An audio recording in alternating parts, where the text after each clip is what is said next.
Bonjour à tous. Je nous espère bien portant aujourd'hui. Aujourd'hui, nous allons travailler sur l'adressage de réseau. Alors, la séance d'aujourd'hui concerne ceux qui travaillent en ligne et ceux qui travaillent en classe. Et même si vous étiez là le samedi dernier, il serait mieux de suivre cette vidéo, question de vous mettre à la page, question de combler certaines lacunes que vous avez pu garder peut-être de la séance du samedi dernier. Alors, on va parler de l'adressage IP version 4 et du masque de sous-réseau. On va voir les types d'adresses IP V4. On va voir comment obtenir les adresses IP version 4. On va parler de la gestion de l'adresse IP version 4. Et enfin, on va chuter en parlant de l'adressage IP version 6. IP version 4 et masque de sous-réseau. Alors, c'est quoi une adresse IP version 4? Euh, Déjà, IPv4 veut simplement dire IP version 4 parce que quand je parle dans l'introduction, j'ai parlé de IP version 6, IPv6 qui veut dire la version 6 de l'adresse de l'adresse IP qu'on va introduire à un moment donné dans ces cours. Alors, on nous dit que l'adresse IP version 4 est une adresse logique qui identifie un ordre donné. Rappelez-vous que dans un périphérique, on a deux types d'adresses. Il y a l'adresse physique et l'adresse logique. L'adresse physique, c'est l'adresse de la carte réseau, c'est l'adresse MAC. OK? Et l'adresse logique, c'est l'adresse euh, voilà, c'est l'adresse IP entre guillemets. Donc, c'est l'adresse de la couche 3. OK? Si on peut encore se rappeler des différentes couches du modèle OSI. Et l'adresse physique, c'est l'adresse de la couche 2 qui est la couche liaison de données. Et cette adresse logique est configurée et unique sur les réseaux pour les communications. Donc, lorsque nous sommes dans un réseau quelconque, la, l'adresse logique est unique pour un périphérique. Donc, deux périphériques ne doivent pas avoir une même adresse. Donc, parce que l'adresse sert à, à, à identifier un périphérique de manière unique. Donc, cette adresse doit être unique dans un réseau quelconque et elle est configurée à une interface réseau. Donc après, on configure cette adresse sur notre périphérique. Donc c'est une adresse que on peut configurer manuellement, qu'on va voir plus tard comment configurer manuellement euh, euh, une adresse. Ou soit cette adresse aussi peut être configurée automatiquement grâce au protocole DHCP version 4, en fait, soit au protocole DHCP que nous allons voir dans les slides à venir. Structure d'une adresse IP. Alors, une adresse IP est une adresse qui a 32 bits. OK? 32 bits. C'est-à-dire que d'abord, dans la base, rappelez-vous que 8 bits est égal à un octet. OK? Voilà, on va faire ça ici. Donc, une adresse IP, d'abord, de base, c'est une adresse qui a 4 octets, si on peut les dire ainsi. Voilà, je vais augmenter la taille de police pour que les écrits soient bien vus. Voilà. On va travailler sur une adresse telle que 192.68.30.7. OK? Voilà. Une adresse IP est une adresse qui a 4 octets. OK? Et on dit que c'est représenté par la forme décimale à point. OK? Les octets sont exprimés en notation décimale à point. Donc, la notation décimale à point, c'est la notation que nous avons devant nous. OK? 100 192 qui est un nombre décimal, point. 168 qui est un nombre décimal, point. 30 qui est un nombre décimal, point, et enfin nous avons 7. Donc les différents nombres décimaux sont séparés par 2 points. OK? Et chaque nombre décimal représente un octet. Donc là, nous avons le premier octet qui est 192. 192. On a le deuxième octet qui est 168. OK? Le troisième octet qui est 30. Et enfin, le quatrième octet qui est 7. Voilà. Et chaque octet représente 8 bits. Donc, au niveau de 192, nous avons 8 bits. Au niveau de 168, nous avons également 8 bits, ainsi que au niveau de 30 et des 7. Donc, il y a 8 bits partout. Et lorsque nous additionnons les 8 bits 4 fois, parce que nous avons 4 octets, ça nous fait 32 bits. OK?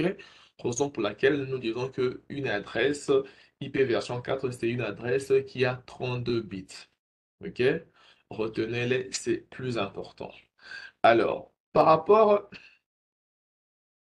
aux adresses IP version 4, il est important de pouvoir mémoriser euh, la conversion de nombre décimal à binaire et vice-versa. Donc, de binaire aussi à décimal. Pourquoi? Parce que ce sont les adresses faites. Parce que ces conversions re- reviennent tout le temps. D'abord, dans la base, on devait exprimer une adresse IP euh, en binaire, ok? Mais parce que l'humain retient mieux en fait, les nombres décimaux que le, que, que le nombre binaire, d'où l'adresse IPv4 est représentée en décimale, mais il faut maîtriser la conversion décimale binaire et binaire décimale. Et pour faire cette conversion, nous allons avoir un tableau que je vais faire ici, un, un tableau qui aura 8 colonnes. Chaque colonne représente un bit. Rappelez-vous que on a 8 bits dans un octet, ok? Et dans notre tableau, cette fois-ci, on aura 3 lignes que nous allons faire pour le représenter là. Alors voilà, nous avons un tableau qui a 8 colonnes. Un, 2, 3, 4, 5, 6, 7, 8. Donc chaque colonne représente un bit particulièrement. Et dans un octet, comme je le disais tantôt, un octet a 8 bits. Alors qu'est-ce que nous allons faire de ce tableau? Alors c'est grâce à ces tableaux que nous allons faire les conversions de décimales à binaire et vice-versa. Alors, premièrement, d'abord, on va commencer à remplir les tableaux par des 2. Ok. Là, j'ai mes 2 sur lui. 2, 2, 2, 2, 2, 2, 2. OK? J'ai mis les 2 sur chaque colonne. OK? Ensuite, je vais mettre des exposants sur chaque 2. Dans la première colonne, je mettrai 2 exposants 0. 2 exposants 0. Dans la deuxième colonne, je mettrai 2 exposants 1. 2 exposants 1. Sol. 2 exposants 1. Dans la troisième colonne, je mettrai 2 exposants 2. 2 exposants 2. Dans la quatrième colonne, 2 exposants 3.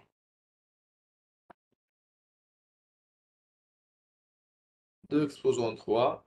Dans la cinquième colonne, 2 exposants 4. 2 exposants 5. 2 exposants 6. Et enfin, dans la huitième colonne, je mettrai 2 exposants 7. OK? Alors, 2 exposants 0 et est égal à combien? Tout nombre exposant 0 est égal à 1. Donc 2 exposant 0 est égal à 1. 2 exposant 1 est égal à combien? Tout nombre exposant 1 est égal à ce nombre. Donc 2 exposant 1 est égal à 2. Excusez-moi.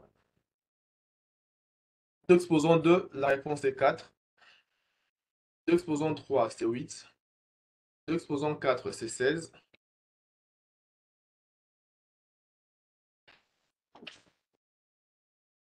Excusez. 2 exposant 5, c'est 32. 2 exposant 6, c'est 64. Et 2 exposant 7, c'est 128. Voilà. Alors, ce qui est à maintenir, ce sont les différentes positions que nous avons sur ce tableau-là. Donc, ce sont le nombre que je vais mettre en rouge, qui sont plus importants. OK? Alors, ce qui est au-dessus, ça nous a juste aidé à trouver ces positions. Alors, on appelle ça les positions. OK? Parce que chaque nombre représente la position d'un bit. 128, par exemple, c'est pour le premier bit, deuxième bit, troisième bit, quatrième bit, cinquième bit, sixième bit, septième bit et huitième bit. Donc, pour le 8 bits d'un octet, chaque bit représente ces nombres ici. OK? Maintenant, on va s'expliquer. Par exemple, j'ai un nombre tel que 187 qui est en décimale. Qui est en décimale, donc base 10, OK? Et on vous le demande de trouver sa réponse en base de, donc en binaire. Voilà. Déjà pour la petite explication, voilà. Dans, pour la petite explication, en réseau, les bases qui sont les plus utilisées, il y a trois bases qui sont les plus utilisées. Premièrement, d'abord, il y a le binaire. OK? Il y a trois systèmes qui sont le plus utilisés. Il y a les systèmes binaires. Et les systèmes binaires, c'est un système qui n'a que deux options. Il y a soit les zéros, soit les 1. OK? D'où on parle des binaires. Binaire, ça dérive des bits qui, qui veut dire 2. OK? Ensuite, il y a les systèmes décimales. Les systèmes décimales, dans les systèmes décimales, nous avons 10 options. OK? Système décimal ou système à base 10. Il y a 10 options. Les 10 options vont de 0 à 9. OK? 0, 1, 2, 3, 4, 5, 6, 7, jusqu'à 9, ça vous fera 10 options. Et c'est le système qui est le plus utilisé. Après, il y a les systèmes hexadécimales. OK? Qui a 16 caractères qui vont de 0 à F. Ça veut dire quoi? Ça veut dire qu'on on commence d'abord de 0 à 9, ce qui nous fait 10 caractères. OK? Et ensuite, on va avec les lettres de A à la lettre F, qui nous fait 6 caractères. 12, nous aurons en tout 16 caractères. Alors, les systèmes décimales, c'est ce que nous utilisons avec l'adresse IP version 4. Et les systèmes hexadécimales est utilisé pour l'adresse IP version 6 ainsi que pour l'adresse MAC. OK? Rappelez-vous que l'adresse MAC, c'est les adresses de la carte réseau. C'est ce qu'on appelle les adresses physiques. Voilà. Revenons à nos moutons. On nous a donné un nombre tel que 187 qui est en base 10. on nous demande de trouver sa correspondance en binaire. Donc, 187 représente quoi en binaire? Alors, qu'est-ce que nous allons faire? Nous prenons nos 147. Je supprime ça. Nous prenons le 187. OK? Alors, la première question à se poser est de savoir, est-ce que 187 est supérieur de 128? Si la réponse est oui à notre question, on met ici, nous mettons 1. OK? Parce que 187 est supérieur à 128, nous mettons 1. Et ensuite, nous faisons la soustraction. Donc, on- on fait maintenant 187 moins 128, qui va nous donner combien? 187 moins 128. La réponse est 59. Et 59. On garde les 59. Alors, par rapport à la conversion de décimales à binaire, il faut savoir qu'il y a plusieurs méthodes de convertir ces nombres, OK? Mais la plus facile de méthode lorsque on travaille avec les adressages IP version 4, c'est celle-ci. Parce qu'avec le système de positionnement, vous pouvez vous en sortir facilement. Vous pouvez même faire certains calculs mentalement, OK? Voilà. J'ai fait 187 moins 128, la réponse est 59. La question maintenant que je vais me poser, est-ce que 59 est supérieur de 64? Est-ce que 59 est supérieur de 64? La réponse est non, parce que 59 est inférieur de 64. Si la réponse est non, je mettrai ici, je mettrai 0. Je garde toujours mon 59. Je passe à la position suivante. Est-ce que 59 est supérieur de 32? Oui. 59 est supérieur de 32.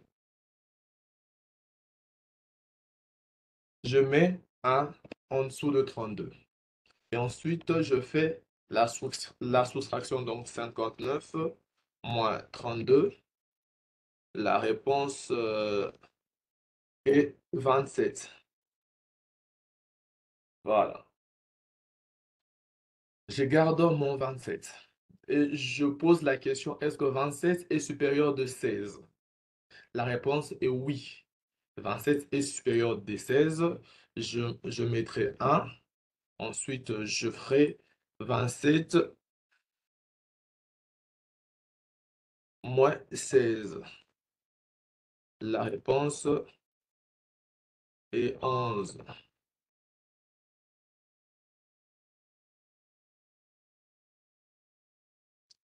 La réponse est 11. Ensuite, je me pose encore la question, est-ce que 11 est supérieur de 8? Oui, 11 est supérieur de 8. Je mettrai ici 1. Ensuite, je fais 11 moins 8. 11 moins 8 qui me donne 3.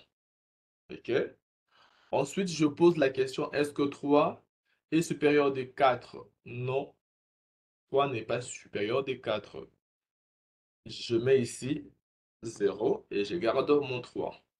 Et je me pose la question, est-ce que 3 est supérieur de 2? 3 est supérieur de 2, je mets ici 1 et je fais la soustraction 3 moins 2 qui va nous donner 1.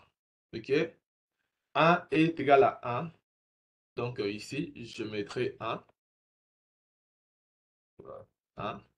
Et bon, voilà, si je peux me permettre de faire encore 1 moins 1, c'est 0. OK?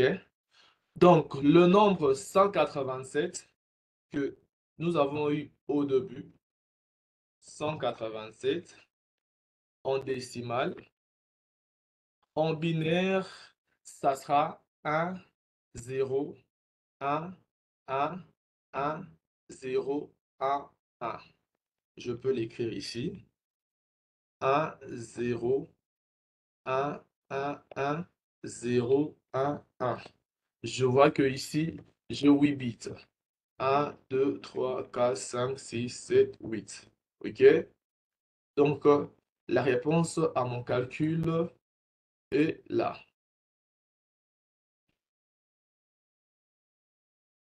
Je- J'espère que c'est clair pour le premier nombre. On va maintenant faire pour un deuxième nombre. On va maintenant travailler sur 198. Voilà. On fera 198. 198 qui est en décimale. On nous demande de trouver sa correspondance en binaire. Alors, je peux effacer tout ce que j'avais fait là. C'était juste pour m'aider à calculer.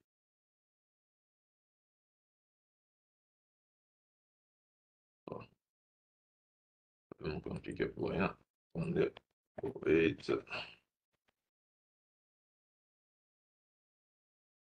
Voilà. J'aurais fait les calculs.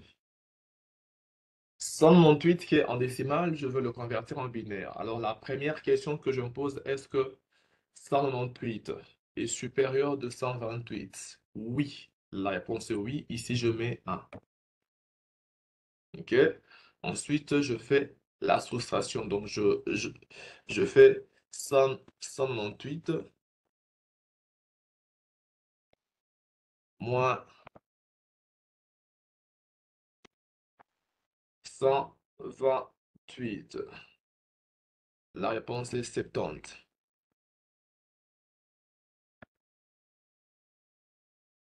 Voilà.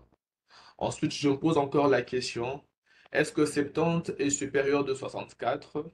La réponse est oui. Ici, j'écris 1 et je fais 64, 70 moins 64.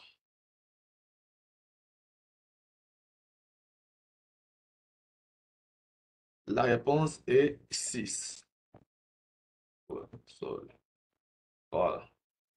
Et je me pose la question, est-ce que 6 est supérieur de 32? Non. J'écris 0, je garde mon 6. Est-ce que 6 est supérieur de 16? Non. J'écris 0, je garde mon 6. Est-ce que 6 est supérieur de 8? Non. J'écris 0 et je garde toujours mon 6. Est-ce que 6 est supérieur de 4? Oui. Donc ici, je vais écrire 1. Ensuite, je fais 6 moins 4. 6 moins 4 qui me donne 2. Est-ce que 2 est supérieur à 2? Ils sont d'ailleurs égaux. Je vais mettre 1. Donc, si le nombre est supérieur ou égal, on met 1. OK? 2 est égal à 2. Donc, je mets 1. Ensuite, je fais 2 moins 2. 2 moins 2 qui me donne, oh, sorry, 0.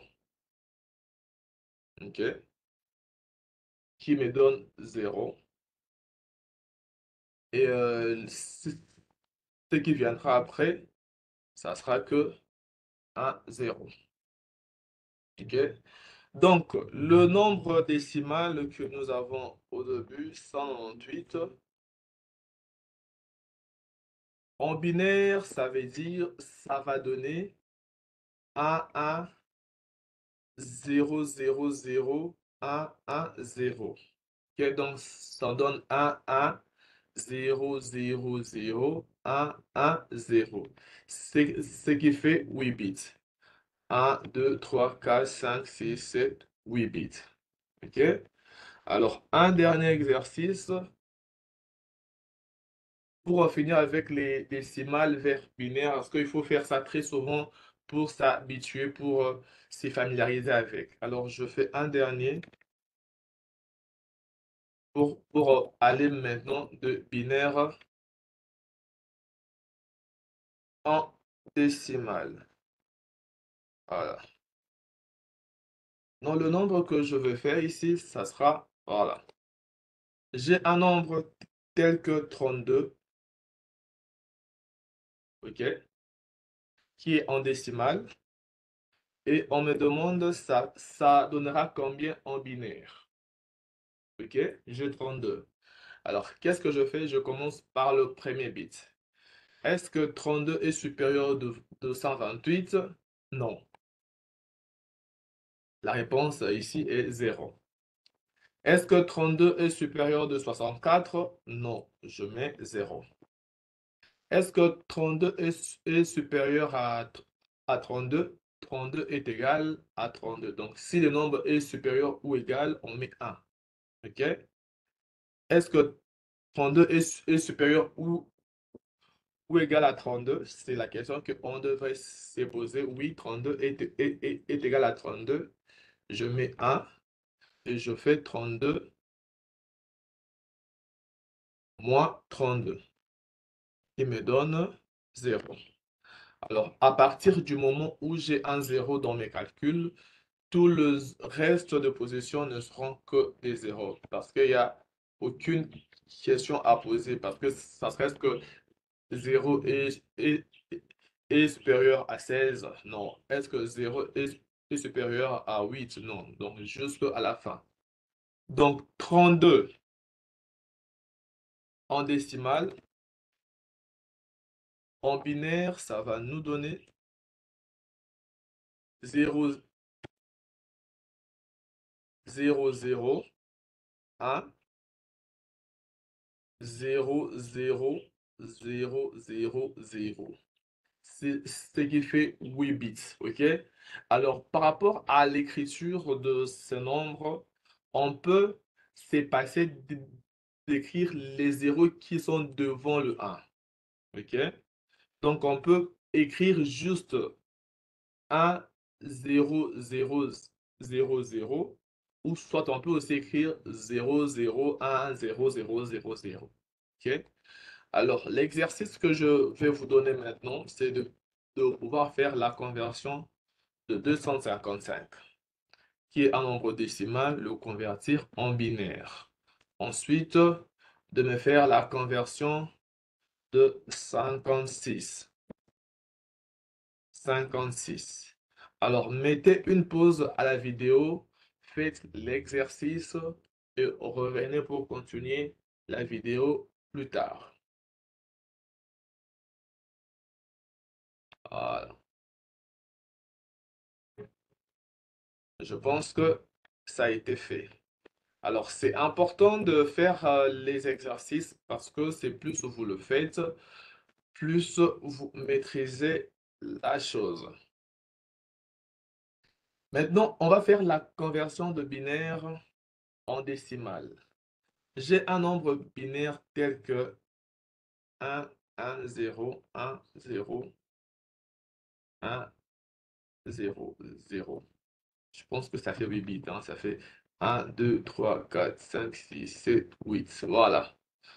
Un nombre binaire qui est là, et on me demande de trouver à quoi ça correspond c'est quoi son chiffre décimal. Donc, faire la conversion de binaire en décimal. Alors, qu'est-ce que on va faire ici? On va faire la même chose qu'on a fait au début.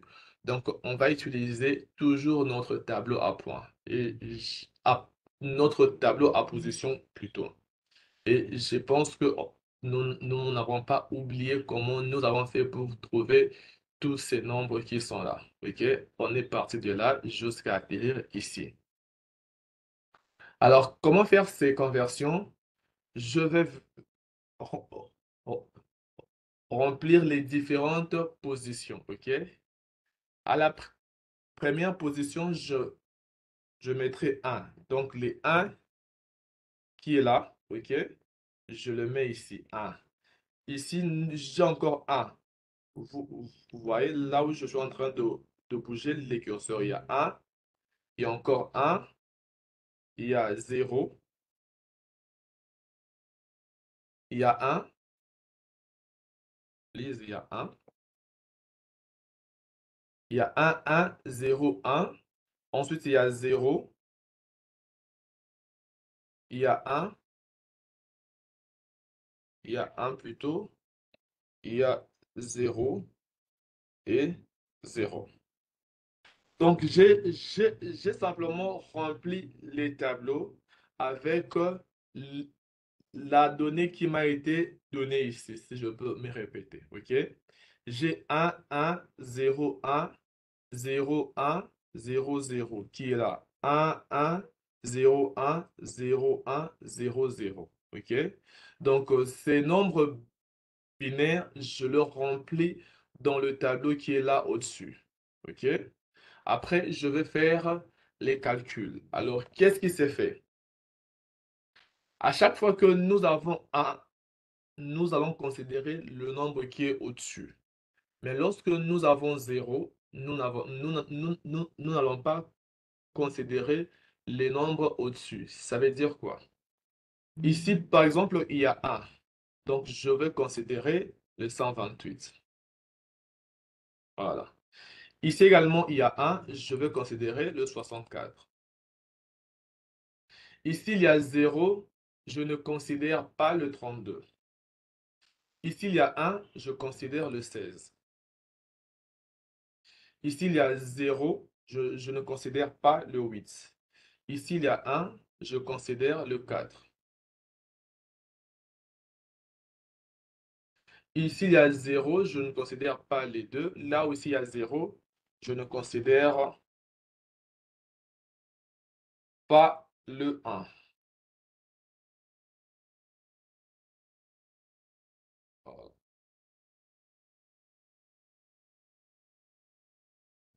Ensuite, qu'est-ce que je vais faire? C'est que je vais additionner tout le nombre que j'ai considéré.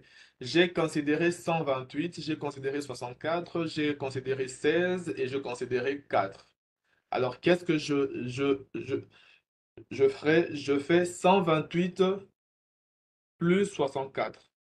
128 plus 64 qui va me donner 192. OK? 192 plus 16. Le 16 que je considérais ici. 192 plus 16 qui va me donner 208. 208 plus 4 qui va me donner 212. En fait, je suis en train de faire les calculs à côté. Après, chacun aussi peut faire les calculs d'où il est. Donc, en fin de compte, j'ai 212. Le nombre que j'ai trouvé en additionnant, c'est 212. Donc, ces nombres binaires-là, en décimale, ça va nous donner 212. Est-ce que c'est clair? On va encore refaire un autre calcul pour plus de compréhension. Voilà. On me donne un nombre tel que 0, 0, 0, 1, 1, 0, 1. Ça fait 8 bits. 1, 2, 3, 4, 5, 6, 7, 8. Voilà. Ça fait 8 bits. Alors ici, comment je vais procéder? Je vais remplir mon tableau par le nombre qui sont là. OK? Je mets 0,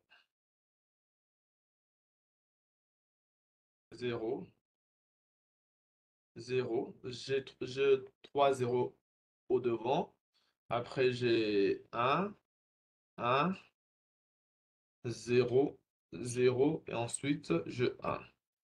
Alors, qu'est-ce que je fais? C'est que je dois considérer là où il y a les 1 et je veux ignorer là où il y a des 0. Ici, il y a 0, je ne considère pas le 128. Il y a 0, je ne considère pas le 64. Il y a 0, je ne considère pas le 32. Il y a 1, je considère les 16. Je considère les 16. Il y a 1, je considère le 8. je considère le 8. Il y a 0, je ne considère pas les 4. Il y a 0, je ne considère pas les 2. Il y a 1, je considère le 1 qui est là. Ensuite, je veux faire l'addition de nombres que je considérais. J'ai considéré 16, j'ai considéré 8, et je considérais 1. 16 plus 8, ça me donne 24. 16 plus 8, ça me donne 24. 24 plus les 1 que j'ai considéré ici, ça va me donner 25. Donc, ces nombres binaires-là, en décimale, va me donner 25. Est-ce que c'est clair?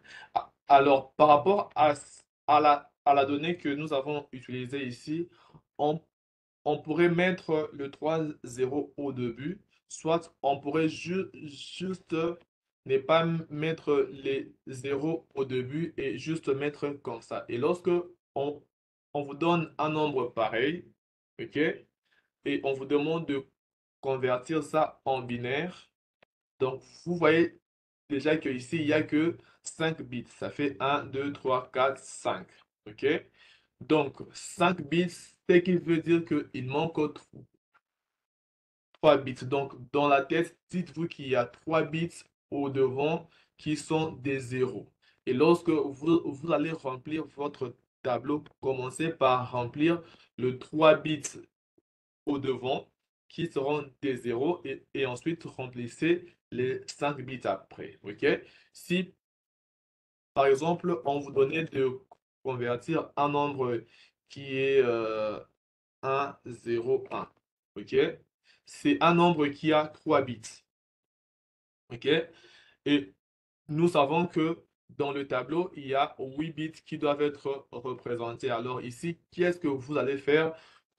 Vous, vous- vous faites 8 moins 3 qui vous donne 5. Donc, il y a 5 zéros qui sont d'abord au devant. Il y a 3, 4, 5 zéros. Ensuite, il y a 1, 0, 1. OK? Donc, en remplissant les tableaux, vous allez utiliser ces nombres-là. Donc, vous mettez d'abord des zéros et ensuite, il y a les 1, 0, 1 qui vient juste après. Alors, l'exercice que je vais vous donner par rapport à ceci, c'est de convertir ces nombres-là. OK? 1, 2, 3, 4, 5, 6, 7, 8. OK? C'est en binaire, convertissez-les en décimales. Ensuite, convertissez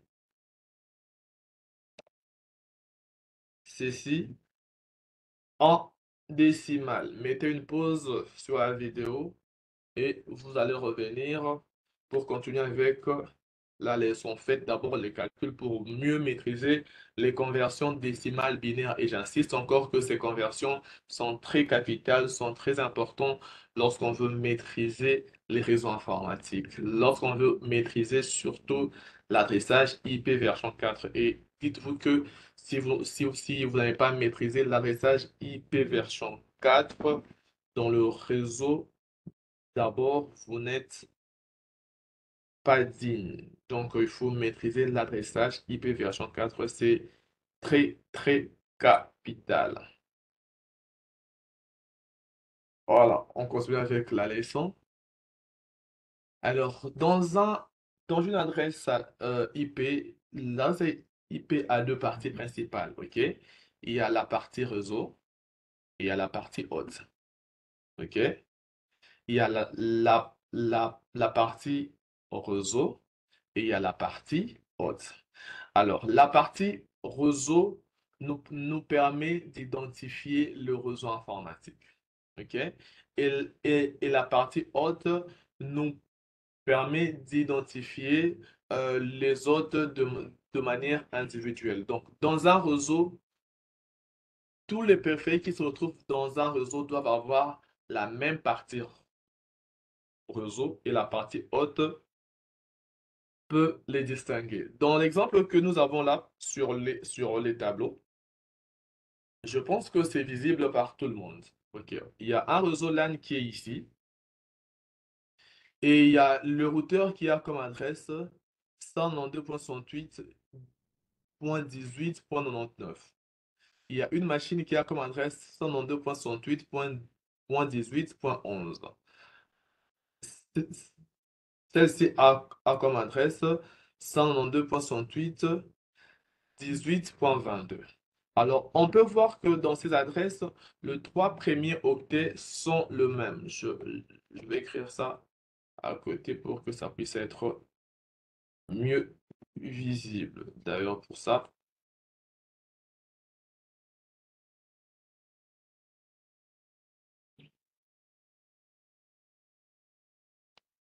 voilà,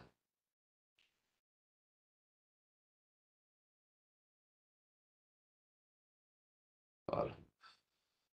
Nous avons un perfet qui a comme adresse IP 192.168.18.11. Un autre qui a comme adresse 192.168.18.22, par exemple. Et puis un autre qui a comme adresse 192.168.18.30. Voilà. Alors, nous pouvons voir que dans ces trois adresses IP, les trois premiers octets de toutes les adresses sont pareils. Donc, il y a partout, il y a les 192, 168, 18. Et puis, il y a le 11 qui vient après, qui est dans le quatrième octet. OK? Dans la deuxième adresse, c'est pareil. Après, sur la quatrième octet, les quatrième octets, plutôt, il y a 32 et là, il y a 30. Donc, les trois premiers octets sont pareils. Donc, ces trois premiers octets identifient la partie réseau. Donc, dans un réseau, tous les équipements doivent avoir la même partie réseau. OK? La même partie réseau doit se retrouver dans toutes les adresses IP version 4 qui sont dans un même réseau. Et c'est les parties hautes qui va les distinguer les uns des autres. OK? Voilà. Je pense même que ceci a été dit dans la vidéo passée. Voilà. Donc, c'est ce qui est ici. Alors, on dit que une adresse IP version 4, 32 bits logique et hiérarchique est constituée de deux parties. OK? La partie réseau et la partie haute. Voilà. Alors, c'est quoi le masque de sous-réseau? Le masque de sous-réseau nous permet de pouvoir identifier la partie réseau et la partie haute d'une adresse IP. Alors, je vais m'expliquer. Vous allez voir très souvent un masque de sous-réseau revenir. C'est le masque de sous-réseau qui ressemble à ceci.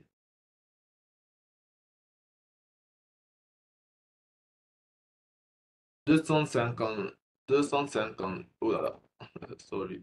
255.255.255.0. Alors, si on veut convertir ces nombres qui est là en binaire, qu'est-ce que ça va nous donner? Alors, vous pouvez faire la conversion chez vous à la maison, mais la réponse finale va donner ceci. Ça va nous donner 1, 2, 3, 4, 5, 6, 7, 8. Je vais diminuer un peu la taille du police pour que ça soit suffisant. Nous, nous avons eu 8 1. 1, 2, 3, 4, 5, 6, 7, 8. Donc 255, lorsque je le convertis en binaire, ça me donne une suite de 8 1. OK? Ensuite, je convertis encore le deuxième de 255. 1, 2, 3, 4, 5, 6, 7, 8. Ensuite, le troisième, 1, 2, 3, 4, 5, 6, 7, 8. Et enfin, les quatrièmes. 1, 2, 3, 4, 5, 6, 7, 8. Les quatrièmes, ce sont 2 zéros parce que les derniers octets est zéro. Alors, dans un masque de sous-réseau, tous les bits étant égaux à 1 représentent la partie réseau. Retenez-les.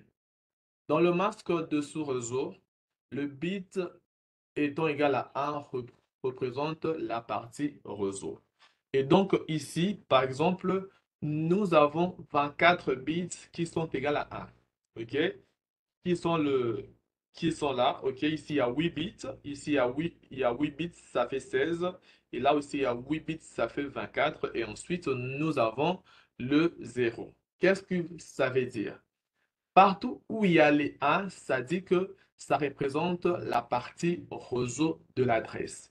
Donc, vu que nous avons le 1, 1, 1 dans le 3 premiers octets, donc le 3 premiers octets d'une adresse va représenter la partie réseau. Par exemple, nous avons une adresse telle qu'elle est là, ok? 192.68, je mettrai 0 ici, je sais pourquoi. 192.68 18.0, ok? Et on nous donne comme masque de sous-réseau pour cette adresse-là, on donne 255.255.0, ok? Qu'est-ce que cela veut dire? C'est que le 3 premiers octets de cette adresse-là représente la partie réseau. Donc les 192, 168 et les 18 représentent la partie réseau parce que ce sont les 3 premiers octets. OK? Très souvent, lorsqu'on donne une adresse, on donne aussi son masque de sous-réseau. OK? Si, par exemple, dans la donnée, on vous a donné l'adresse qui est là, OK? Et puis, on vous donne les masques de sous-réseau qui est là. Ça veut dire que le 3 premiers octets de cette adresse va représenter la partie réseau. Donc, lorsque vous allez distribuer vos adresses dans les différents équipements, donc les 3 premiers octets doivent être pareils sur tous les autres qui seront dans ce réseau-là. OK? Voilà. Alors, une adresse peut être donnée avec l'adresse et les masques de sous-réseau, soit avec les slash. Donc, on peut vous donner, par exemple, 192.168.18.0/24. Qu'est-ce que ça veut dire? Ça veut dire que le 24 premier bit représente la partie réseau. OK? Donc, le 24 premiers bits qui est égal aux 3 premiers octets. OK? Donc, ici, il y a le premier octet, le deuxième octet, le troisième qui, qui représente les 24 premiers bits. OK? Qui est égal à 0. Donc, qu'on mette les slash 24 ou qu'on mette les 255.255.255.0, l'explication est toujours la même. Est-ce que c'est clair? Voilà. Je vais faire encore, je vais donner un autre exemple. Je mets plutôt les slash 16. Voilà. Je mets les slash 16. Alors, qu'est-ce qui veut dire les slash 16? Les slash 16 veut simplement dire que nous avons 8 bits dans la partie réseau. OK? 8 bits qui représentent 2 octets. Parce qu'un octet est égal à 8 bits. 2 octets, c'est 16 bits. OK? Donc là,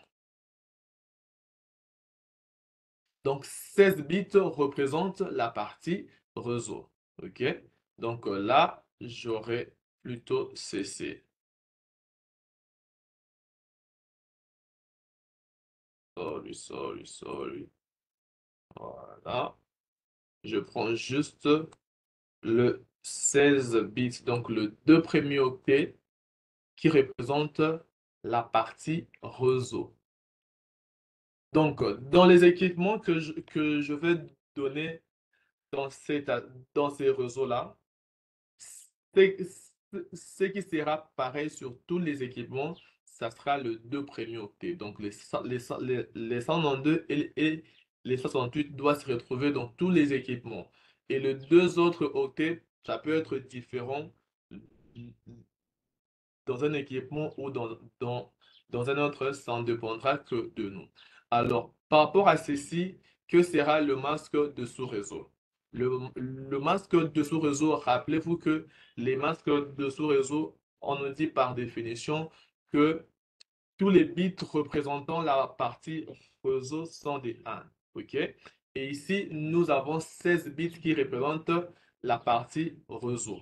Alors, comment on va le représenter?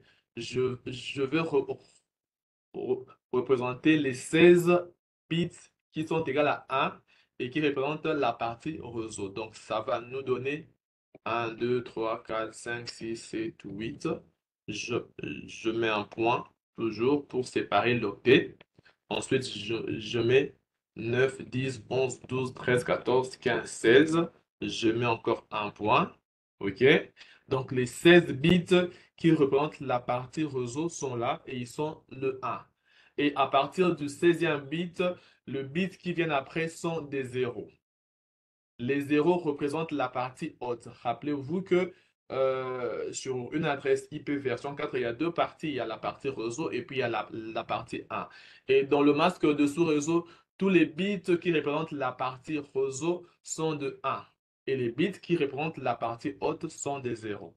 Donc, j'aurai également 16 zéros. J'ai 1, 2, 3, 4, 5, 6, 7, 8. Je mets un point. 1, 2, 3, 4, 5, 6, 7, 8.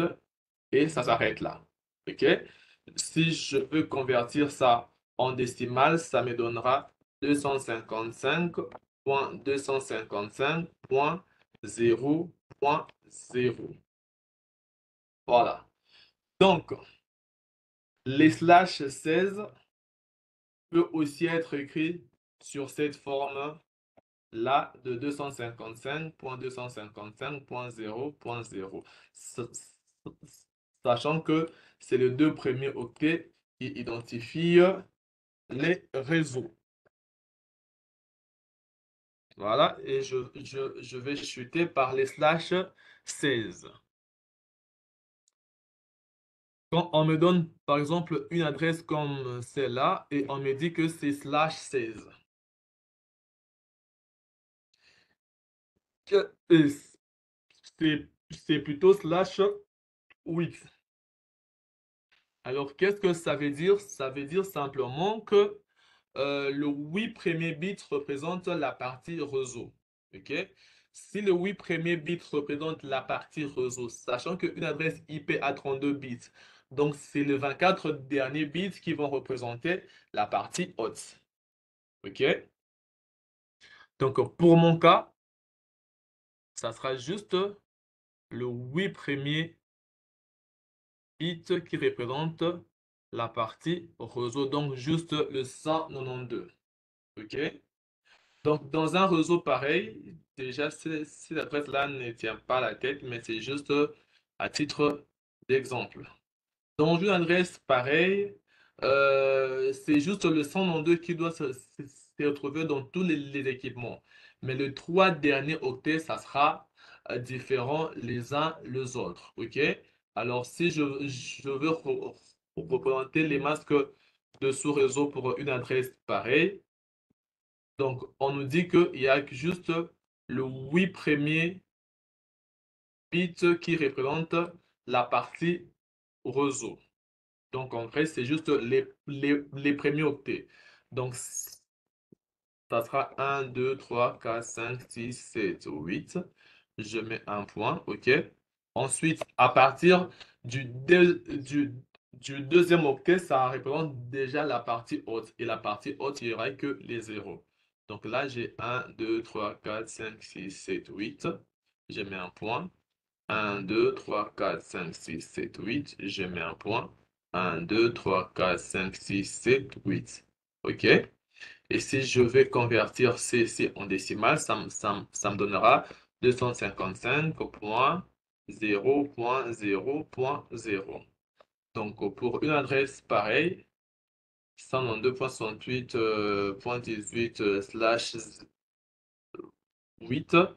Les masques de sous-réseau en décimale, c'est représenté sur cette forme-là. OK? Ou c'est juste les premiers octets qui représentent la partie réseau. J'espère que l'explication a été claire. On va continuer avec le cours. Voilà, c'est ce qui est représenté ici. Voilà, c'est ce qui a été fait ici. Voilà. Par rapport au nombre d'hôtes, on va expliquer ça à un moment. Type d'adresse IP. Alors,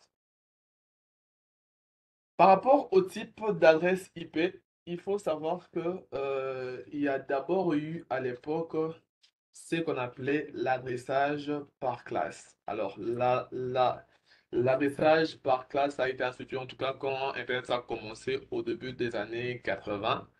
Donc, il y avait trois grandes classes par rapport aux adresses IP version 4. OK?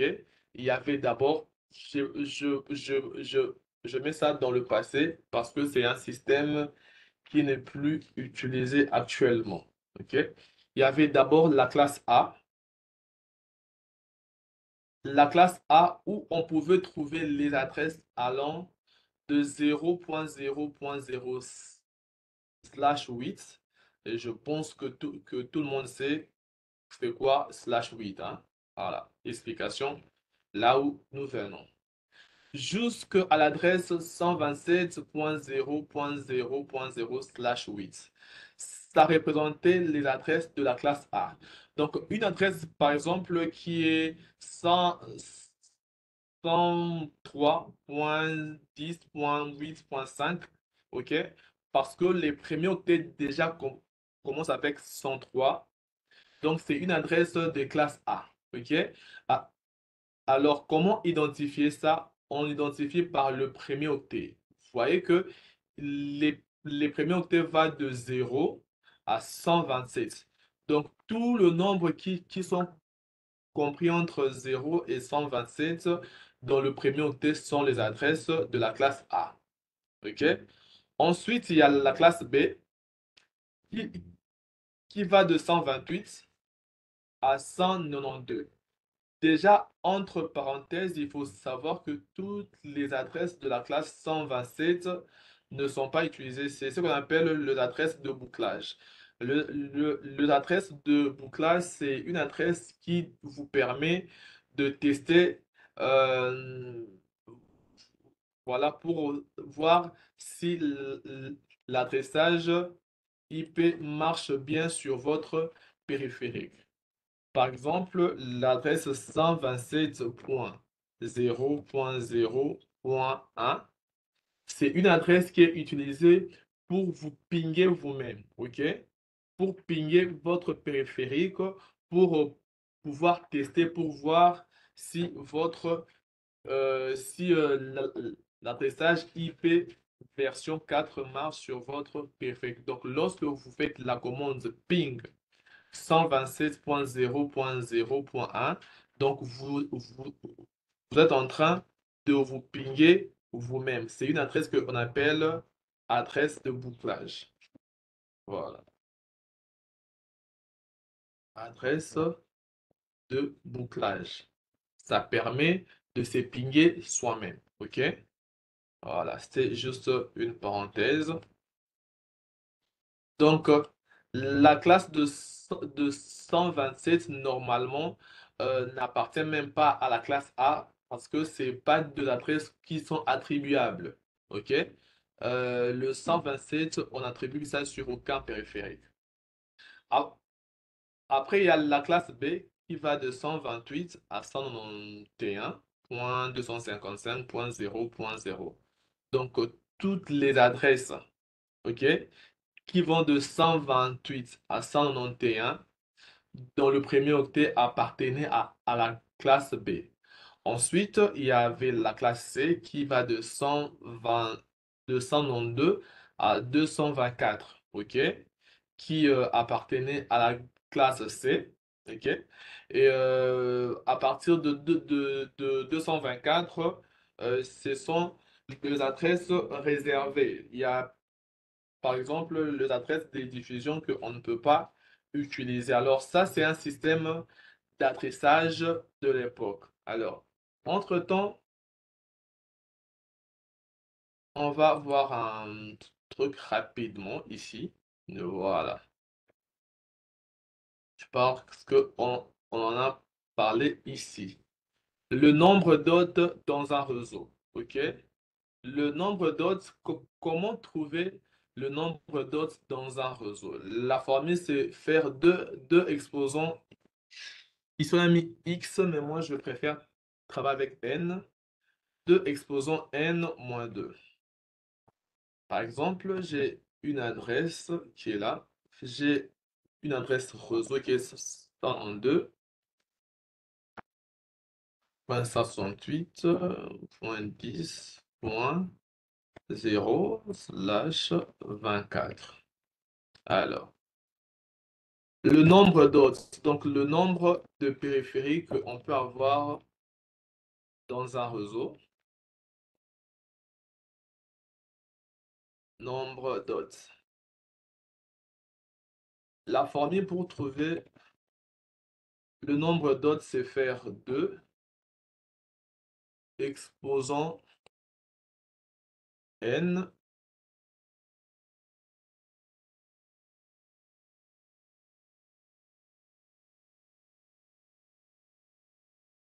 moins 2. Voilà. 2 exposant n moins 2. Où n,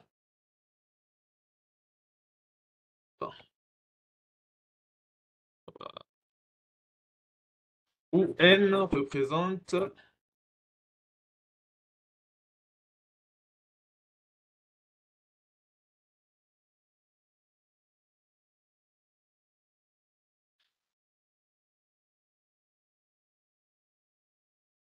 le nombre des bits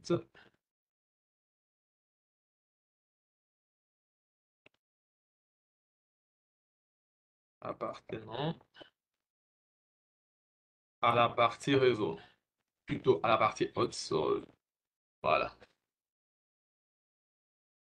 Alors, je suis en train de m'expliquer bientôt là pour être mieux compris. Voilà. Pour trouver le nombre d'hôtes dans un réseau, la formule c'est faire 2 exposants n moins 2.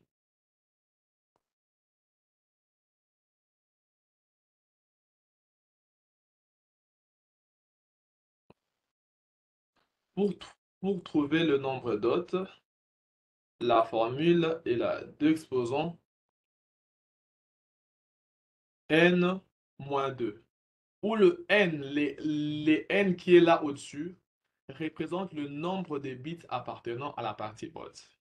Nous avons une adresse telle qu'elle est là, 192.168.10.0/24. OK? Dans cette adresse, rappelez-vous que le slash 24 représente qu'il y a 24 bits dans la partie réseau. OK? Si nous avons 24 bits dans la partie réseau, donc il nous reste 8 bits dans la partie haute. OK? Par rapport à, à la formule qui est là, si on veut trouver le nombre d'hôtes dans ces réseaux-ci, là, donc on fera 2 exposants 8 moins 2, où 8 représente le nombre de bits appartenant à la partie haute. OK? Les n représentent le nombre de bits appartenant à la partie haute. OK? Et le nombre de bits qui appartiennent à la partie haute, pour notre cas ici, c'est juste 8 bits qui appartiennent à la partie haute. Donc, pour un réseau dont l'adresse est là, le nombre d'hôtes, ça sera 2 exposant 8.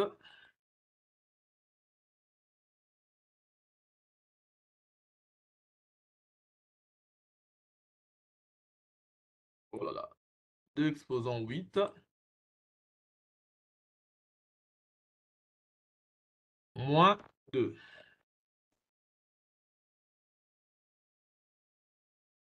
2 exposant 8 qui nous donne 256, ok? 256 moins 2, ça en donne 254 watts. Voilà. Alors ça, c'est une formule à maîtriser parce qu'on va y revenir lorsqu'on va faire les adressages. OK? Pour une adresse qui est là, avec un slash 24, donc il y a 24 bits dans la partie au réseau, et puis il y a 8 bits dans la partie haute. Pour trouver le nombre d'hôtes dans ce réseau-là, on va faire 2 exposant le nombre de bits qui appartiennent à la partie haute qui est 8 moins 2. OK? Donc, si par exemple, à titre d'exemple, j'avais une adresse telle que slash 16 par exemple, OK? Voilà. Slash 16. Alors, la formule pour trouver le nombre d'hôtes dans ce réseau-ci, ça sera 2 exposant 16. Pourquoi? Parce que il y a 16 bits ici qui vont appartenir à la partie réseau et 16 autres bits vont appartenir à la partie haute. Donc pour ce cas-ci, ça sera représenté sur cette forme-là.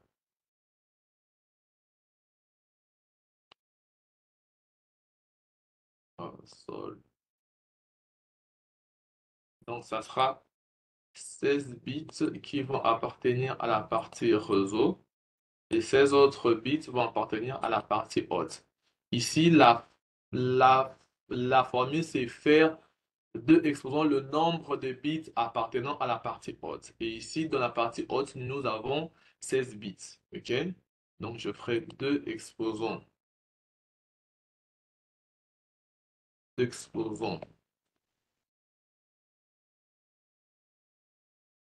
16. OK?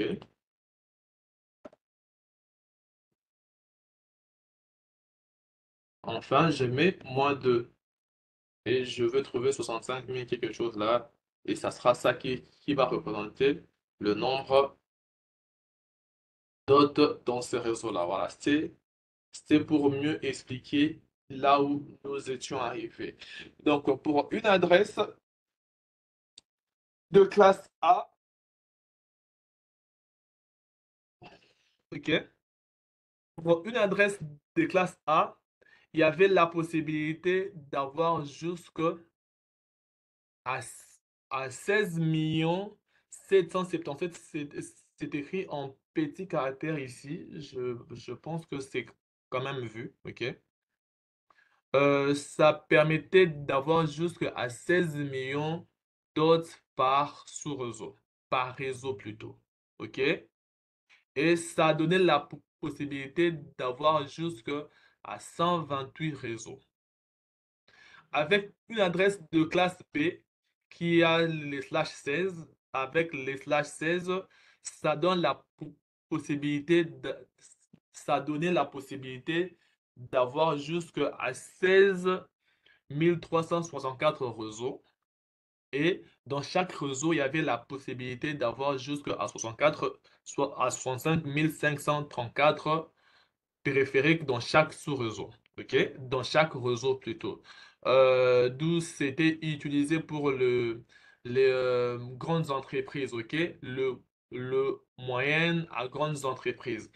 Et, et les adresses de de classe A parce que ça donnait la possibilité d'avoir jusqu'à 16 000, à 16 millions de périphériques. Donc, c'était utilisé pour les très grandes entreprises, donc pour les multinationales. Après ça, il y aura le PDF et j'insiste encore qu'il faut lire le PDF.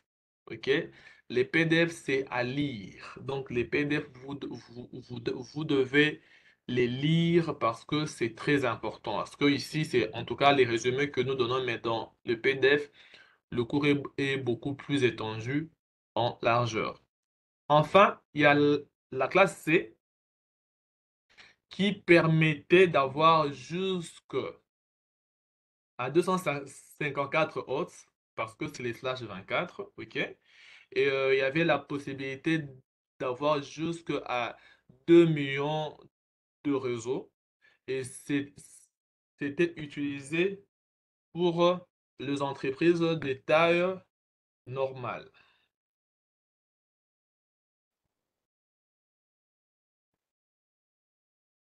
Alors, on est en train de dire que ces adresses ont été utilisées, c'est dit dans le passé. Pourquoi? Parce que c'est un système d'adressage qui n'est plus utilisé actuellement. Ce n'est plus utilisé parce que dans le système d'adressage, il y avait beaucoup de gaspillage d'adresses IP. Parce que il y avait des systèmes bien déterminés. Donc, lorsque vous avez euh, lorsque vous travaillez avec la classe C, vous êtes censé avoir tant d'adresses. OK? Donc, ça bougeait pas. Donc, lorsque vous n'avez pas un nombre aussi varié, par exemple, lorsque vous travaillez avec la classe C, et que vous n'avez pas un nombre de 254 hôtes dans votre réseau, donc bon, supposons que vous avez besoin juste de 50 hôtes, ok? Et vous travaillez dans la classe C et vous utilisez juste les 50 adresses du 254. Donc, vous allez voir qu'il y aura 204 adresses qui seront gaspillées. OK? Donc, c'est un système où il y avait beaucoup de gaspillage. Et il faut dire que les adresses IPv4 sont en train de se terminer. Aujourd'hui, il y a de politiques qui ont été mises en place pour prolonger encore l'existence de l'adressage IP version 4. Mais avec le temps, on va totalement migrer vers les version 6. Parce qu'avec les IPv4, plus il y a des autres qui se connectent sur les réseaux, moins les adresses deviennent disponibles. Et avec le système par classe, ça avait mis les gaspillages. Après, la solution par rapport à ça, c'était mettre l'adressage sans classe. OK? Alors, dans l'adressage sans classe, on parle de routage interdomaine sans classe. Donc, c'est les CIDR. Donc, c'est un système où on ne parle plus des classes, mais on parle plutôt soit des adresses privées, soit des adresses publiques. Voilà. Alors, les adresses privées, ce sont les adresses qui sont configurables dans un réseau privé. Donc, lorsque nous sommes dans un réseau local, ok? Vous êtes administrateur réseau et vous devez configurer vos périphériques dans un réseau local. Vous devez donner à vos équipements des adresses privées. Les adresses privées permettent aux périphériques de communiquer entre eux dans un réseau local. OK? Ici, par exemple, je vois qu'il y a un réseau local qui est là, il y a un autre et puis il y a un autre. OK? Donc, dans chaque réseau local, il y a les adresses privées qui sont configurées au périphérique. OK? Après, à part les adresses privées, il y a les adresses publiques. Les adresses publiques sont les adresses qui permettent aux périphériques qui sont dans un réseau local de pouvoir communiquer sur Internet. Donc, dites-vous que lorsque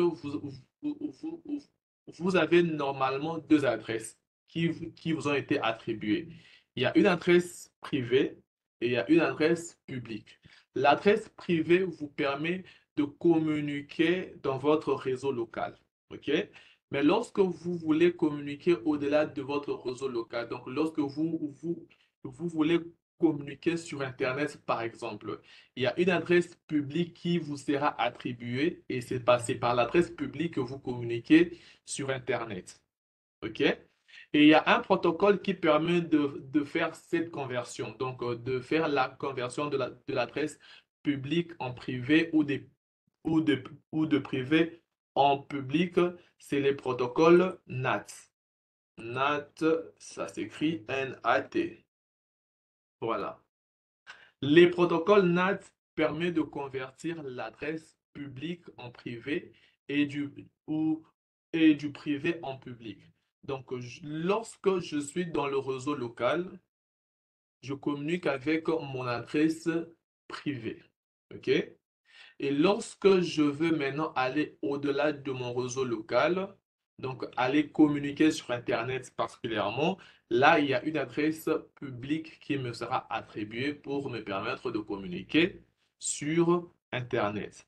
Maintenant, parlant des adresses privées, il y a trois groupes principaux pour les adresses privées. Le premier groupe, c'est les groupes des 10.0.0.0. OK? Voilà. Je vais écrire ça ici et ça, c'est très important.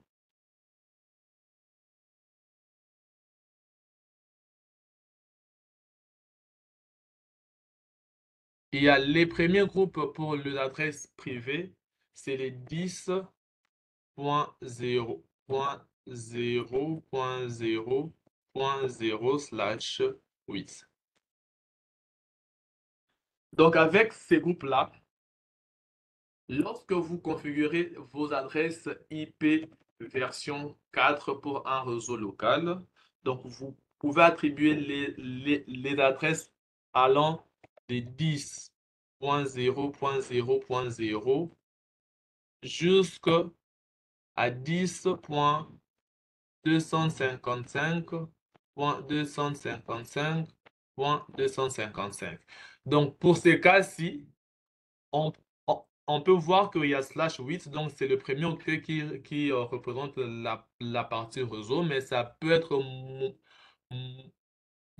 modifié à tout moment. Mais dans la base, c'est le premier octet qui représente la partie réseau. OK? Voilà. Ça, c'est pour les premiers groupes des adresses privées IP version 4. Après, le deuxième groupe, c'est le groupe de 172.16.0.0. Ici, on travaille avec les /16. Donc, pour ces cas-ci, sorry, ici, c'est plutôt les /12. Pour ces cas-ci, c'est le 12 premier octet qui représente la partie réseau.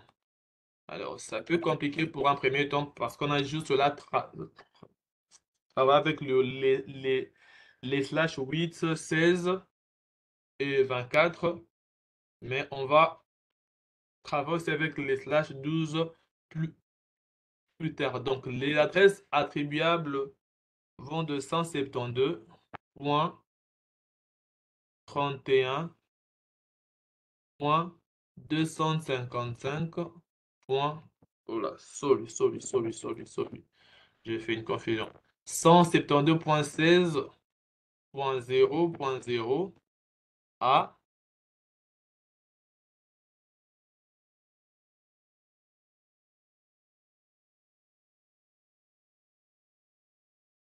à 172.31.255.255.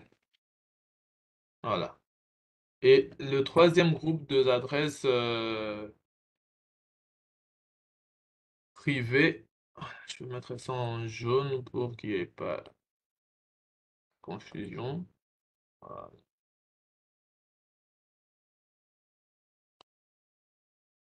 Et le troisième groupe d'adresses privées, c'est les 192.168 qui est plus utilisé. OK? Point 0.0/16. Donc, les adresses utilisées pour ce type de réseau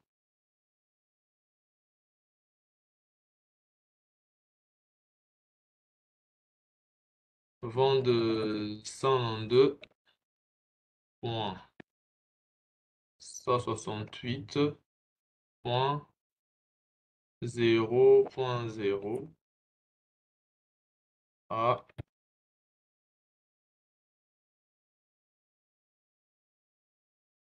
192.168.255.255. Donc, lorsque j'utilise, par exemple, une adresse qui est 192.168.20.10, par exemple, donc c'est une adresse privée.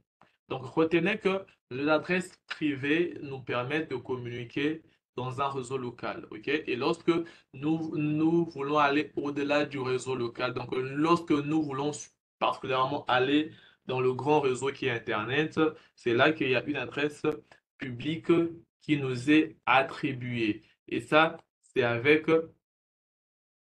la méthode de CIDR. Voilà.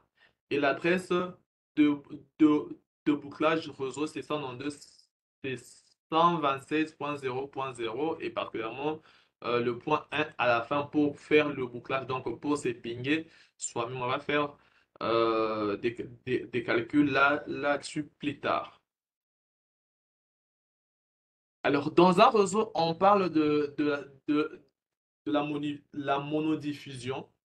La monodiffusion, c'est lorsque un périphérique, ok, un périphérique communique avec un autre périphérique. Donc, c'est une communication à destination unique. OK? Un, un périphérique communique avec un périphérique. Et en anglais, euh, on appelle ça les unicast. Unicast, je pense que ça s'écrit comme ça. Les unicast. La monodiffusion, donc c'est lorsque un périphérique communique avec un autre périphérique. Donc, c'est une communication de un à un. Voilà. Oh, c'est quoi le problème ici? Voilà. Après la monodiffusion, il y a ce qu'on appelle la diffusion. La diffusion, c'est lorsque un périphérique envoie un paquet à tous les autres périphériques. OK? Un périphérique qui est dans un réseau avec 5 autres périphériques tels que représentés ici et il envoie son paquet à tous les 5 autres périphériques. Ici, on va parler de la diffusion. Diffusion et, et vous allez voir que dans certains documents, on parle du broadcast. Broadcast. OK? Donc, un, c'est un périphérique qui communique avec tous les autres périphériques. Après ça, il y a ce qu'on appelle la multidiffusion. La multidiffusion, c'est lorsque un périphérique envoie un paquet à plusieurs périphériques. Il n'envoie pas à tout, mais à plusieurs. Il y a ces périphériques qui a, par exemple, 5 autres périphériques à côté, mais il envoie son paquet aux 3 autres, en fait, OK? Aux 3 périphériques au même moment. C'est ici qu'on parle de la multidiffusion. Multidiffusion, autrement appelée multicast. Mysticast. Donc, retenez que la monodiffusion unicast, c'est lorsque un périphérique envoie une communication à un autre périphérique. La diffusion, soit appelée broadcast, c'est lorsque un périphérique envoie une communication à tous les autres périphériques. Et multicast ou multidiffusion, c'est lorsque un périphérique envoie son paquet à plusieurs pour ne pas parler de tout. OK? Voilà. Comment obtenir une adresse IP version 4? Alors, les adresses IP version 4 sont configurables soit manuellement, soit dynamiquement. Alors, ça veut dire quoi manuellement? Manuellement, c'est lorsque vous attribuez l'adresse IPv4 de vous-même. Donc, vous faites une configuration et puis cette configuration-là va rester. Je bloque les partages pour ensuite mieux repartager mon écran pour qu'on puisse voir comment attribuer les adresses IPv4 sur sa machine Windows, par exemple. Voilà.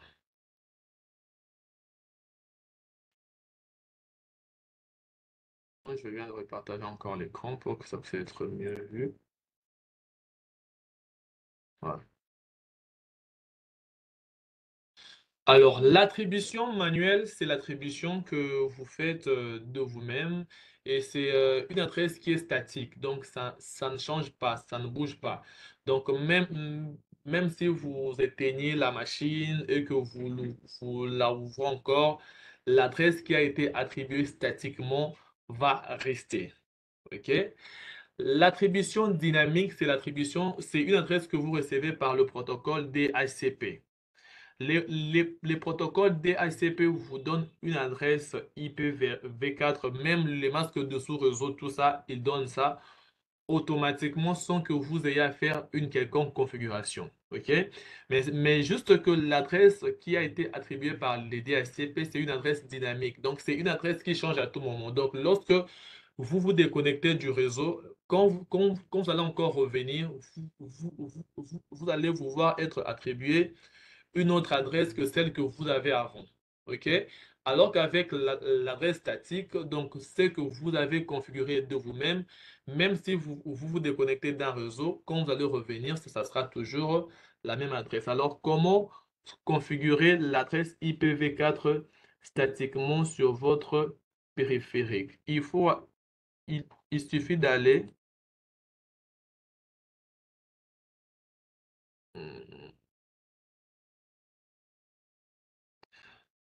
Voilà, alors pour configurer sa propre adresse IPv version 4, c'est une adresse qui est statique. Il faut aller dans le panneau de configuration. Ici, par exemple, je suis sur Windows 11. Vous pouvez venir ici dans la barre de recherche qui est là au-dessous, là où je suis en train de bouger mon curseur, hein, vous voyez. Même que vous soyez sur Windows 10 ou soit même 8 pour certains, il faut juste faire ça. Donc, vous allez dans la barre de recherche, vous tapez juste panneau de configuration. Panneau, OK? Panneau de configuration, et ça va apparaître là. Et puis, je choisis les panneaux de configuration. Ça va me ramener dans le panneau de configuration. OK? Une fois arrivé sur les panneaux de configuration, ça peut apparaître sur cette forme organisée, soit ça peut apparaître de cette manière-là. Si ça apparaît de cette manière ou de l'autre, ce qu'il faut faire, c'est d'abord com- commencer par organiser ça. Organiser ça en cliquant ici dans Afficher par. Vous cliquez ici par catégorie. C'est mieux pour que ça puisse vous orienter par rapport à vos configurations. Donc, par catégorie, vous avez ces tableaux-là. OK? Ensuite, vous venez dans Réseau et Internet, qui est là. Là où je suis en train de bouger les curseurs, vous venez sur Réseau et Internet. Ensuite, vous venez dans Centre, Réseau et Partage. Centre, Réseau et Partage, qui est là au-dessus. Vous cliquez encore une fois. Vous patientez, vous arrivez sur ces tableaux-là, OK? Moi, par exemple, pour l'instant, là, je suis connecté à un réseau Wi-Fi qui est là, le réseau Wi-Fi avec son nom. Mais pour configurer l'adresse IP ici, je veux configurer une adresse IP pour le réseau Ethernet, par exemple, pour un réseau Ethernet, pour un réseau à câble. Donc, qu'est-ce que je fais à partir d'ici? C'est de venir dans modifier les paramètres de la carte, qui est juste là à côté, là où je suis en train de bouger les curseurs. Modifier les paramètres de la carte, je clique une fois sur modifier les paramètres de de la carte et je verrai les différentes cartes qui apparaissent. Il y a pour les réseaux Bluetooth, il y a Ethernet et puis il y a le Wi-Fi. Et moi, je vais faire les configurations sur les réseaux Ethernet, donc les réseaux câblés. On peut même voir qu'il y a là, il y a l'icône du câble RJ45. OK? Voilà, comment je fais à partir d'ici, je fais clic droit. La clic droit, c'est la clic à côté. Et puis, je descends dans propriété. Clic droit, je descends dans propriété. Je suis dans propriété. Il y a ce tableau-là qui apparaît. OK? Et je vais vers les protocoles Internet version 4, donc les IP version 4 qui apparaît juste là. IP version 4 qui apparaît juste là. C'est que c'est quand même visible chez tout le monde. Voilà. Alors ici, je viens cliquer une fois. OK? Je clique juste une fois. OK? Et je viens ici dans propriété. Propriété, ça m'amène ces tableaux-là. Alors, à partir d'ici, je peux configurer l'adresse IP. Je peux configurer les masques de sous-réseau. Je peux configurer la passerelle par défaut que je vais définir d'ici peu. Donc, je peux configurer tout. Donc, je peux mettre, par exemple, 192.168.5.7. Voilà. Les masques de sous-réseau, je pense qu'en voyant ces masques de sous-réseau, vous comprenez que le 3 premiers octets représentent la partie réseau et les derniers octets représentent la partie haute. Les masques, la passerelle par défaut, j'en parlerai plus tard. Et je vais également profiter pour vous montrer comment c'est pingé soi-même par l'adresse IP de bouclage. Rappelez-vous que j'avais dit l'adresse 127.0.0.1, c'est l'adresse de bouclage. Au cas où vous avez du mal à vous connecter sur Internet, sur un réseau quelconque, il faut tester pour voir si euh, les, si la suite du protocole TCP/IP marche bien sur votre périphérique. Alors, comment faire? Il faut encore aller ici dans la barre de recherche qui est là. Vous allez et vous tapez CMD. CMD. Puis, vous, vous faites Enter. CMD pour aller sous DOS. Je vais écrire CMD ici. CMD. Et l'adresse que je vais pinguer, c'est l'adresse des bouclages qui est 127.0.0.1. OK? Voilà.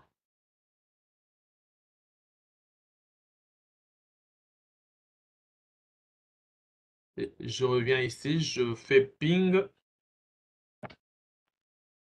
Je ping le 127.0.0.1 pour voir si l'adresse, si le truc marche sur moi. J'ai zéro perte.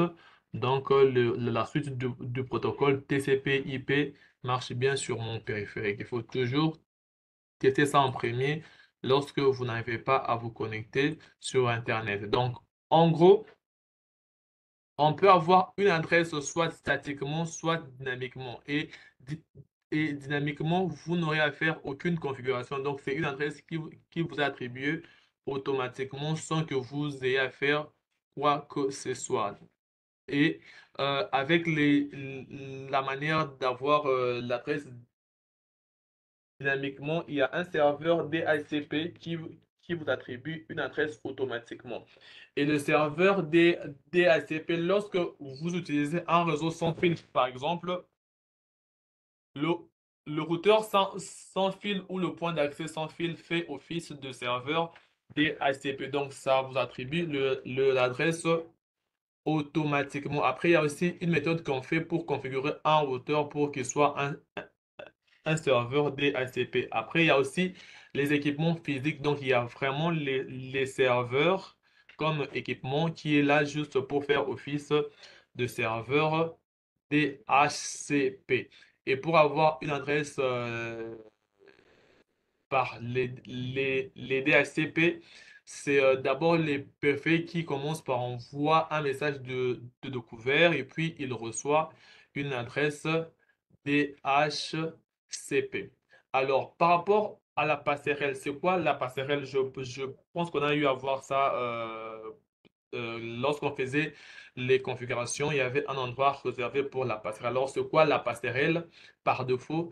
La passerelle par défaut, c'est l'adresse IP du routeur qui permet à l'équipement de passer d'un réseau local à un autre. Je vais le montrer par un exemple là.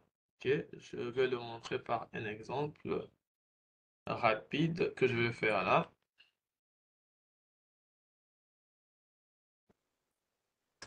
Alors voilà, j'ai un réseau tel qu'il est là, ok? Il y a un LAN là, et puis il y a un autre réseau LAN qui est à ses côtés, ok? Donc, pour ces réseaux-ci, la passerelle par défaut, c'est quoi la passerelle par défaut? La passerelle par défaut, c'est l'interface du routeur qui est connectée à ces réseaux-là. OK? Donc, c'est une adresse IP qu'on va attribuer à cette interface du routeur. On va voir ça plus tard. En tout cas, pour ceux qui vont aller très, très loin en réseau, on va voir comment on fait ça. OK?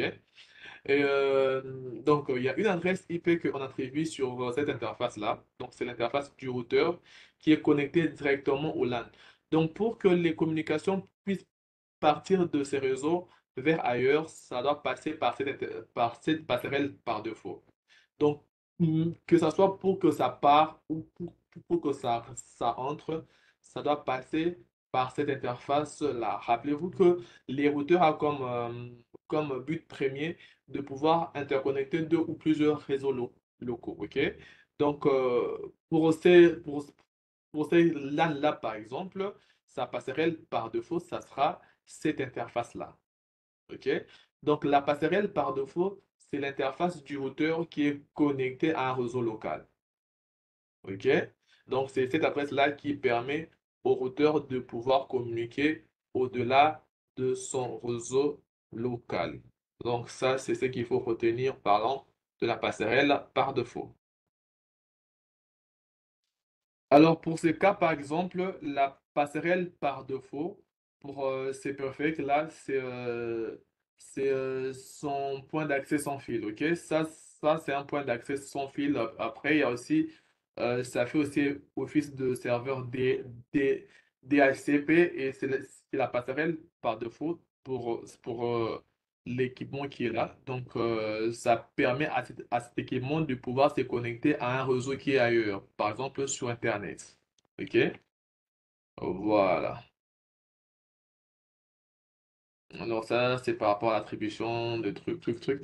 Ah, alors ici, on nous parle de la traduction de l'adresse IP privée en public. Rappelez-vous que je venais de le dire que c'est le protocole NAT qui fait la conversion des adresses privées et publiques. Et ces protocoles DHCP est très souvent incorporé dans le routeur qui fait office de passerelle par défaut pour pouvoir assurer ces conversions-là. Alors, comme je le disais tantôt, les adresses IP version 4 sont en train de finir et il y a les adresses IP version 6 qui vont le remplacer complètement. Alors, la grande différence entre les adresses IP version 6 et IP version 4, les adresses IP version 4 ont 32 bits, OK? Mais les adresses IP version 6 ont 128 bits. Actuellement, il y a même ces réseaux qui ont carrément migré sur les IPv6. Ben, il y a aussi certains qui combinent les deux, les IPv4 et les IPv6, et puis il y a d'autres qui ne sont qu'avec les IPv4 pour l'instant. Mais il y aura un moment où on sera obligé de tous migrer vers les IPv6 parce que les IPv4 seront épuisés. OK? Alors, avec les IPv6, il y a plus d'avantages que les IPv4 parce que ça permet un plus grand nombre d'autres. Et puis, il n'y a pas de NAT qui est disponible. Et là, on peut voir la comparaison entre les IP version 4 et les IP version 6. Voilà. Alors, les IP version 6 se présentent sur la forme hexadécimale. Donc, ça, par exemple, ce sont les exemples d'une adresse, une, c'est l'exemple d'une adresse IP version 6. On a 2001, 2 points, ODB, et rappelez-vous que les IP version 6 utilisent le format hexadécimal, donc le format à base 16 où les caractères vont des 0 à F, donc des 0 à 9 et puis de A à F. Donc, on peut utiliser les lettres allant de 0, les lettres allant de A à F. Voilà, alors, cette notion que nous avons introduite ici, c'est très important. Et il y aura encore une vidéo que je ferai bientôt là toujours pour l'adresse IP version 4. Et là, ça sera pour maintenant faire les calculs d'adressage. Ici, on a vu que les seuls calculs que nous avons eu à faire, c'est juste les conversions. OK?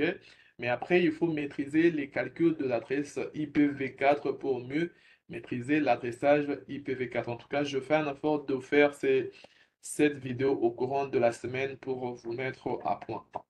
Entre-temps, portez-vous bien. On se retrouve bientôt. Au revoir.